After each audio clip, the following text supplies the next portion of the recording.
गाईस मी ते चॅलेंज पूर्ण करणार आहे, मी तुम्हाला ते दाखवणार आहे. ते चॅलेंज असं आहे की गाईस इथून मला खालून तर वरती जायचं. गाईस मी तुम्हाला सांगून ठेवलं तुम्हाला तो चॅलेंज पूर्ण करायचं.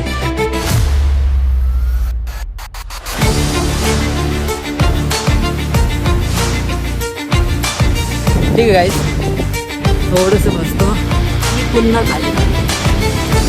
आता मी खाली चाललो आहे कारण मम्मीचं कॉल येऊन लागलं आहे. तू केव्हाचं गेलं आहे, तुला आता 1.5 तास झालं आहे म्हणे कंप्लीट म्हणे.